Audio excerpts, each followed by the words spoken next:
Okay, this is apparently recording, so I guess we can start. Yeah, the red dot's going. Hey, Nikisha. I just to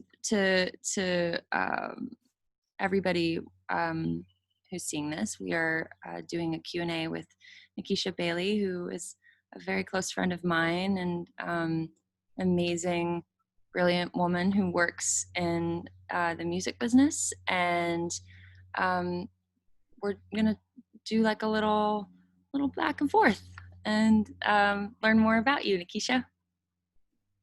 All right, sounds good. Thanks for having me. So we have some questions written down, but we'll do it more free form once we start. Once we get started with like the first few, but the first thing that our musicians wanted to know is, how did you get your first job in the music business? So I'll start with my first internship because that led to my first job. So I lived in St. Louis, Missouri.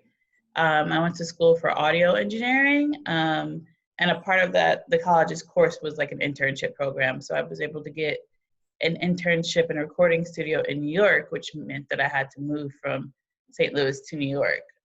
So I did that when I was around like 22. And I interned at Sony Studios in the mic locker for about a year. Awesome. And then the studio closed down, and then I had to like decide whether to stay in New York or go back home to St. Louis. And I decided to stay in New York and still, look for other opportunities in the music industry. So I ended up, this is about a year later, I got another internship at Atlantic Records, actually in like the video department, which is, I didn't really have an interest in, but I had a friend who was able to get me an internship there. And so I was there for about a semester, and then a job became available in the A&R admin department as an assistant, and I applied for that. So from my first internship to my first job was probably like a 1.5 to 2-year journey. Okay, cool. Hold on, Kimberly, Kim, our community manager in Malawi, wants to join us. Let's see if we can get her on. Hold on. Oh no, she left. We lost her. Connection is really bad. So close. Maybe she'll try again.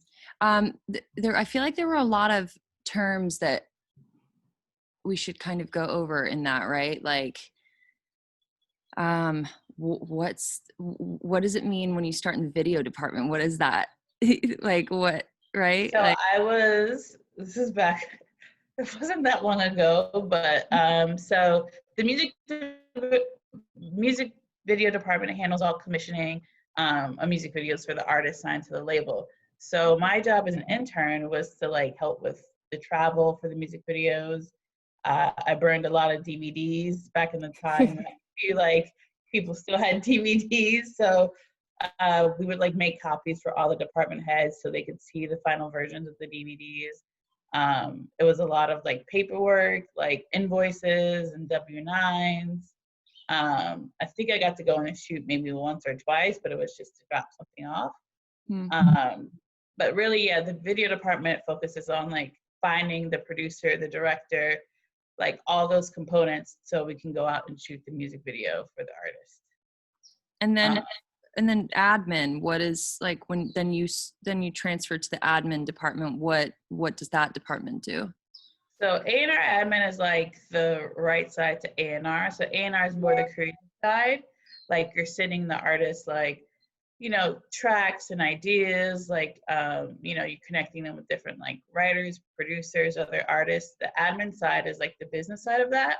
And so after they make that song, you have to be there to help them like finish the paperwork, like get all the documents you need and like get people paid. Hold on, Kim is trying to, let's see if we can add her now. Let's see if this works. I hope it does. She's so great. Did it work? See her. Kim? Hello, guys. Oh my God. Sorry, I am late. We've been moving today, literally, and we haven't finished. And then I remembered I had an alarm. So here I am. Sorry, I'm late. Kim, can we see your beautiful face by any chance, or are we not going to be able to see you? Not today, darlings, because I am sweaty. You guys look lovely. Hi, Nikisha. Nice to meet you. Hi, Kimberly. Nice to meet you as well. What have I missed? You missed, we asked Nikisha what her first job was in the business, and like she mentioned, you know, starting as an intern and then moving her way up at eventually working at a label, and it all kind of happened within like a 2-year period. But she mentioned some terms that I figured it would be good for us to go over, because I wasn't sure if some of our musicians would know what like A&R is, or A&R admin is, or like a video department. Like there are a lot of good things she mentioned that I feel like just highlighting the terms was a good idea. Yeah. Got it. So what led you to want to apply for the A&R admin role after coming from mic locker at video department? Get a job. Like, I think one thing people like to focus on what they'd like to do, but when you're like competing with so many people, it's like you just want to get a foot in the door. Yeah, definitely.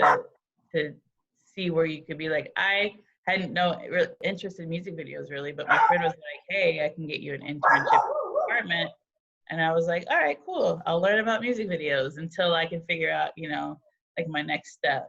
It was just important for me just to get started and not really focus on more so the department, but just actually having an assistant role. Did those jobs that you first started with help you in that role once you were working in A&R admin? They did. Internship and assistant at that time were very close. I know internship policies are very different these days, but as an assistant, I was still, you know, I was answering phones. I was doing a lot of administrative work, paperwork, scheduling, you know, and I was like always around people, like in the studio. So it you know, it kind of set me up for that. The beginnings of it, at least. Yeah. It's always one step at a time, though. Yeah. Mm-hmm. Nikisha,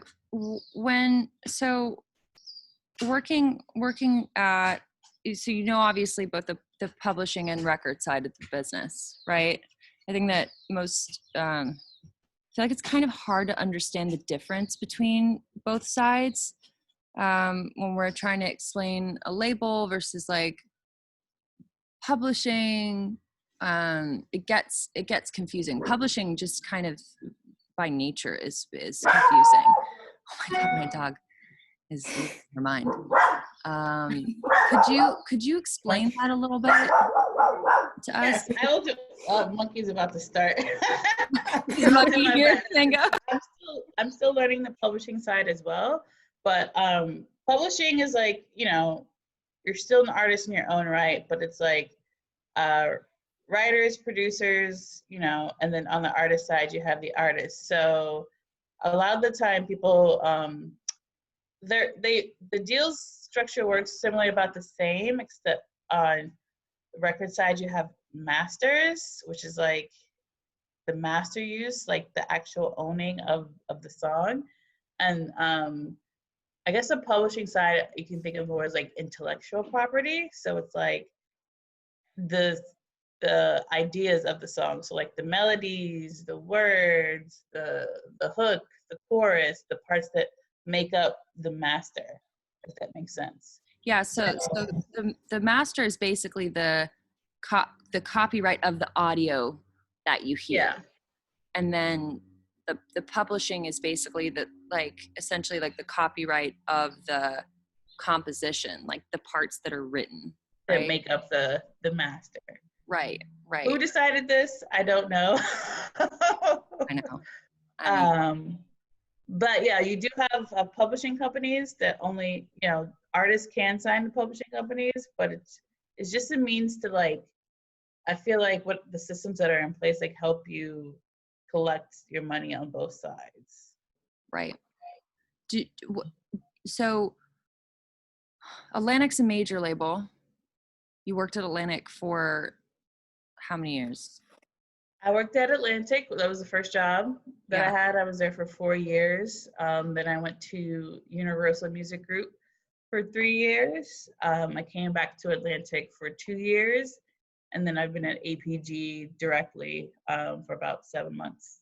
Okay, cool. And what? So APG is a part of Atlantic, though, right? Correct. It's a like a sub label under Atlantic. Right. So what has been the difference working at a label like Atlantic? Atlantic's a major label versus working at APG now. Is APG considered a major label? I don't think so. I think it's still counted as a subsidiary of Atlantic, so Okay. it kind of like falls wherever Atlantic falls. Yeah. I would say Atlantic obviously has like hundreds of artists on the roster. APG, I think we maybe have like 40 max on the artist side. It's a lot more focused at APG. Like I feel like since our roster is so small, our team's a little bit smaller, you can actually focus on the individualized artists and like, you know, give them like boutique service. And then once we funnel into Atlantic, that's like when the like, you know, the bigger parts kick in. So it's like we can only reach so many people as APG, but we can give you that specialized like individual service, the daily talks you need with your A&R, your person, and then you can upstream up to Atlantic, and you have like, you know, thousands of people working for you across all countries. I think is the real difference. Question. So how have you handled the pressure of moving from one deep end to the other, basically, like without having any prior experience? How have you been able to catch the pace of what is required of you at your new job position and even the one before? I think I'm learning every day. I definitely ask a lot of questions, and you know, my CEO and like those who have worked in publishing a lot longer than me, I ask a lot of questions. I bought a couple books, they helped a little bit, but I got like, you know, I'm someone who always like, if something's green and I don't think it should be green, I'm like, why is that green? So I've never been afraid to like ask questions, because like if I don't know a question, I can't help the people that I'm working with or the people who are, you know, on my team that I'm helping to develop. So I've always been like a very inquisitive person. And I've always like tried to learn from like previous experience. So it's like, you know, something happens one way, you remember that and know that moving forward. And so like my past 10 years in the industry, I've just like used all those experiences, all that knowledge, and just like try to like, you know, funnel that into what I'm learning now. Because you don't have to know everything. I think that's like one thing that people want, like especially when they get like higher titles like VP, SVP. Like I don't have all the answers, but I have like, you know, faith in myself to know that I can figure out the answer. Love that. That was such a good answer. So within your team, within like the people that you work with at APG and just people outside of, you know, your job, like your network and stuff, do you kind of have a group of people that like you go to if you don't know something and maybe they come to you, and kind of that like creative exchange? Yeah, I think right now for the first time I'm in a position where like, I don't want to, I've kind of like, because I'm still relatively young to be a VP. So a lot of people that I started interning with don't have like entire staffs that they lead. So that's definitely a new territory for me. So I've had to lean a lot on like my CEO, my former boss at Atlantic has helped me a lot. Just like knowing how to like lead a team and best develop a team. And so like I talk to them a lot, you know, I talk to HR a lot about dealing with personalities. So yeah, I definitely think that like I lean on those that were like, you know, my supervisors before, you know, on how to best be. What's some of the advice that they've given you? To just like look at things from all sides, which I kind of do anyway. Like you don't always have to be like authoritative, if that makes sense. Like it's not always black and white. Like there can be some gray area. At the end of the day, like, you know, you want to develop the person, you want to make sure that they're happy, you know, they're working in an environment that they want to be in. And so, like, you know, it's not always like black and white, which I feel like when I was, it wasn't like that when I was an assistant, like, you know, but times change, people change, we're in a different generation, you know. Speaking of times changing, how the music business is still definitely a really male dominant industry. Mm-hmm. So how has it, I mean, I'm sure each of us can have this, we could answer this question all in very different ways. But how has it been navigating the business for you as a woman? What have kind of been the high points, low points? We'd love to hear about that. I think the low points aren't really seeing enough women in higher titles. But again, I think it's a lot different than when I was an assistant 10 years ago. But I definitely noticed that when I started. I'm not seeing a lot of women of color who hold position of title. And I think, you know, for me, it's always like if you can see it, you can achieve it. But I just wasn't seeing a lot of it. And I was like, something has to be up. But working in the music industry for so long, you realize that you don't make a lot of money for a while. It's a very thankless job. You know, a lot of people quit or move on to like industries that aren't as demanding. Like, you know, not saying that you can't be a mother, but I think for me, if I wanted to have a child 10 or 8 years ago, there's no way I could have done that as an assistant. I don't think it would have, you know, been ideal for me. It could work for somebody else, but for me. So I think, you know, it's not a very welcoming industry for women in terms of like time management. And then the, you know, if you do want to have a family or you know, you need to make money to provide for yourself, it's not very conducive.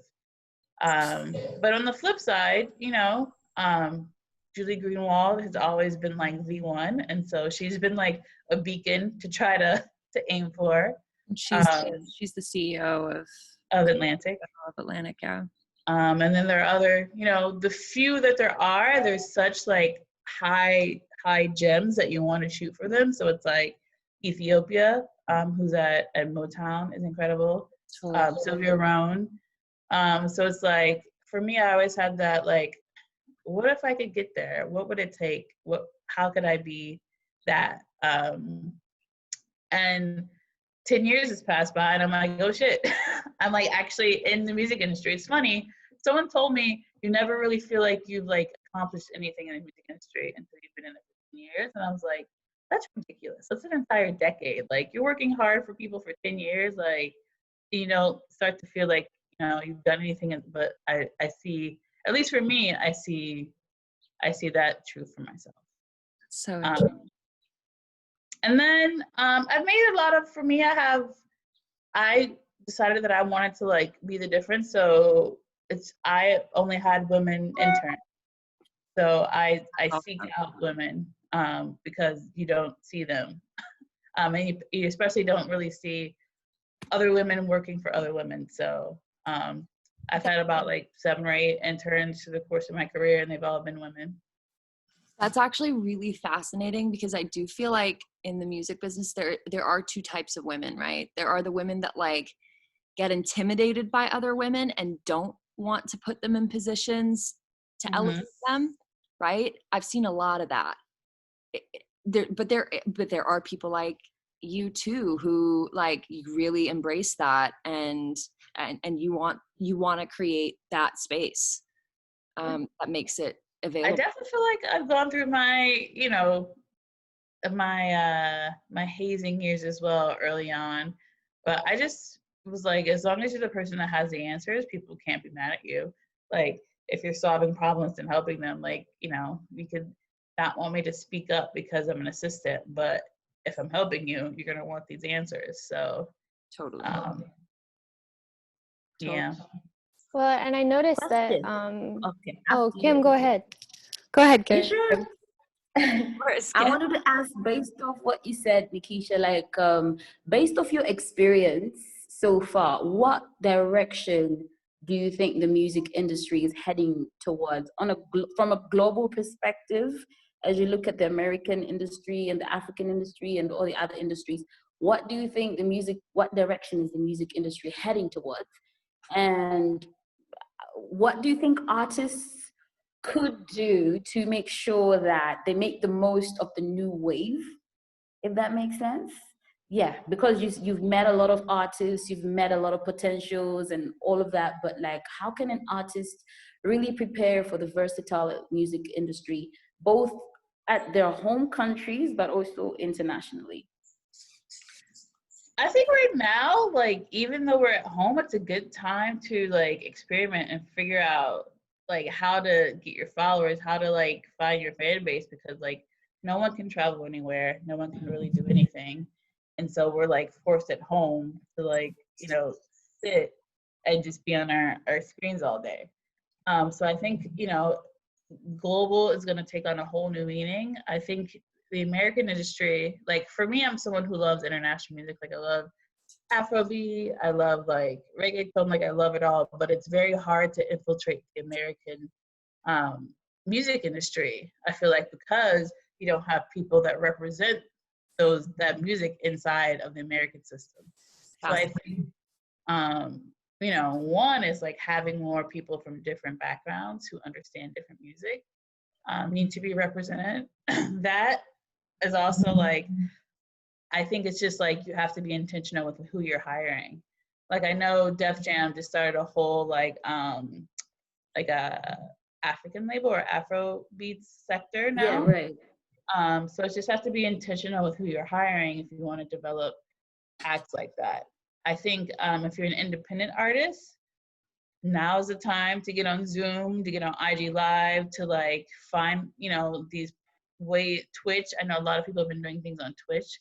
Like you can tap into anyone's house right now, literally anyone's house, because we're not going anywhere. So it's like, I think, you have to, one, have like, I think music that like speaks and stands for something that would draw people in, but two, take advantage of all these platforms. Like it's a lot, but like, I don't know what's the number, like a couple like 1,000 songs come out every day. You have to figure out how to like beat that noise and have lasting power. I also think that people inside the industry are more willing to connect more than ever because we don't really have the face-to-face. So we can't fly an artist out, we can't like, all our meetings are virtual. So if you DM someone, there's a good chance they would actually respond back if they like the music. So, I think you have to also be willing to like extend yourself and maybe overextend yourself again if you really think that, your music is of quality. Nikisha, just really quick, I think that's this kind of made me think of this question. How has COVID changed the way in which labels are signing artists, right? Like, are signings happening? Is it anywhere as frequent as it used to be? Are you guys, and at what point does an artist need to get to before like a major label will actually pay attention to them? I think signings have definitely slowed down because you can't really, not that I don't know if I even got this before. You would fly someone out, meet them for a couple of days and be like, you're it. But now it's more like a courting, which is probably how it should have been. So it's like, we can't fly you out, but we'll have a couple of Zoom meetings. We'll introduce you to the team. We'll set up some virtual sessions, and like, I think where signings would close in a week, they might close like in 2 months, just because you're getting to learn the person. And then what was the second part of the question? Sorry. The second part was just like, do major labels do artist development? Like, is that a thing? Because, in let's call it like the olden days, right? When like the Elton Johns and like the Carole Kings were making music, right? Like they would stay on a label for like 20 years and like release like 7 albums and the label would stick around with them in order to like kind of see that process through. is that something that like, do you have to go to a label with like, 100 million like followers already and like 1 billion streams and like, or does a label? I don't think so. The numbers definitely help. We look at the viral charts, we look at what's trending on YouTube. So that definitely helps. I think what's really important, this is something that I don't think enough people do enough, is research the label that you're signing to. Research the A&Rs and see what they like and see if you can find something in common with them. Because you're more likely to get someone to believe in you who like, you might have something in common already. Because, by nature, like some people are driven by numbers, but a lot of it's, you're driven by what you like. So, just like if you're talking to someone at Atlantic or Interscope or Sony, like know who that person is. Like, you look at their LinkedIn, look at their Instagram, look at their Facebook, look at their roster, because that's going to tell you what their specialty is. Like maybe they are the A&R that just has like the hot hip hop hip hop signing, but maybe they're the artist or they're the A&R that signed like Yeba or Ed Sheeran or someone who has longevity. So I think you just have to look at it that way. That's a really great input. Kim, do you have any more questions for Nikisha before Absolutely. before we sign off? Your background is so beautiful, Tamar. I already missed It's wild. It's my hair. It looks so beautiful. I did have a question, Nikisha. Yes. When you're like managing multiple artists, like obviously everybody is at different stages and brings different unique, points to the table. How are you able to really play to the strengths of each of those artists that you're managing? For example, do you have like a marketing strategy or that you apply to all the artists, like a basic one, and then you modify it, or you specifically tailor make each strategy for each artist? How does that work? Each artist gets their own strategy. I think at first when you have like artists that are just charting or new, we try to like just get things out there to see what's gonna stick. So we try, if you're a new artist who like maybe you have something trending or maybe you don't have anything trending, at that point it's about consistency and figuring out who your fan base is. So like we'll encourage you to release something every 2 weeks, every 4 weeks, even if it's just on SoundCloud or YouTube, just to like see what like people respond to. And then like, I think artists also change. Like you might sign today, but in 5 years, you're a completely different artist. So like we're always shifting and tailoring the marketing plans along the way. Like, I know one of our artists had a child recently, and he's in a completely different headspace than he was when he first signed. He doesn't want to do the same type of music. He doesn't want to do like, be seen the same type of way. So it's like it kind of, in the beginning, it's about like just getting it to stick and consistency, and then like creating a tailored plan, specific to each artist. And obviously the artist has input. We want as much input from their side as well. But it's definitely like tailor-made. Okay, one more question. How do you know when a deal is good, be it a published, like what is that decent artists that are coming up? I've read like a lot of stories about artists who have great potential or they do great, but then their contracts are like bad. They sign some terrible contracts. How do you maneuver different offers that come your way as an artist or even as an independent label? Is it like a 90-10 split or a 50-50? How do you know that this is, after you've done your research of the A&R or whatever, like finally you have to make a decision? How does that work? That's like my only, you gotta have a good attorney, because like different things work for different people. You can find some people are okay with, a 50-50 or split if they're turning in money. Some people are okay with just licensing. I think you have to know what's best for your situation and understand you don't have to take the first offer. Like if someone really wants to be your partner, they're open to negotiation, but you have to have the right attorney to lead that negotiation. I think that's one thing that's a very crucial, viable part to the industry that's kind of lacking right now, where like, attorneys are very expensive, but like if you're in talks with a major deal, you can most of the time negotiate their fee into the deal, but you have to have like an attorney that can like fight Like, it can't just be like a one-sided fight. Like, the label's just fighting. Like, you have to have a team that's also like okay to fight back. Okay, got it. I think it's hard when we're talking about attorneys and attorney fees when some of the places that we're working in don't have access to that, you know, those types of resources. So I think for Nvak and for the work we're doing, it's like how do we become a resource in which musicians and artists can, you know, we can help them navigate some of these things that, you know, whether it's a deal or whether it's a just navigate the trials and tribulations of the industry, you know. But I think that's such a, Kim's question was so good, because like, what is fair, right? And I feel like that's fair is such a subjective thing, right? I think like what Nikisha was saying is right, where some artists might be down with like a 50-50 kind of joint venture type situation. Major labels, when they sign an artist doesn't get 50% of their master usually, do they? Mm-mm. I mean, most of the time they don't at all. Maybe they get 10% or something, right? Or if that. It could be a little bit more than that. Again, it depends on, like, I've seen higher ones, but it's normally when, like, you know, they really want to sign you and like it's pressing. Right.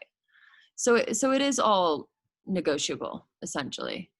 You just have to, it just depends on like what power position you're in, essentially, to be able to kind of like ask and fight for those things, right? Mm-hmm. And knowledge too, you know, making sure that you know what to fight for. Yeah, absolutely. I think that's everything on my part. Are we able to forward any more future questions to do with label running over to you, Tamar, and then you can forward to Nikisha, because I know I'm gonna have plenty. I'm reading all these books and some things make sense, some things don't really make sense because of the different environment that we're working in. Like here for Nvak, literally it's like an open playing field where we do get we have the opportunity to define what the music industry should be looking like properly, because we don't have a set structure. So I know I'll have a lot of questions. Well, yeah, I hope you be available. She's one of the, like, she is like, I look up to her. She's one of the best humans ever on the planet. So I'm sure she would be down to like get an email from me. Yeah, I told you I ask a lot of questions. So I'm always receptive when people want to ask me questions. Awesome. Thank you so much. Well, Nikisha, we really appreciate your time, and on a Saturday early. Thank you. I'm going to go grocery shopping after this. Big outing. Yes. We appreciate your time. We appreciate, you know, all of it, and your insight and knowledge. And thank you. Yeah, thank you for having me. Thank you. So nice talking to you. All right, ladies. I'll see you later. See you. Hope to see you later.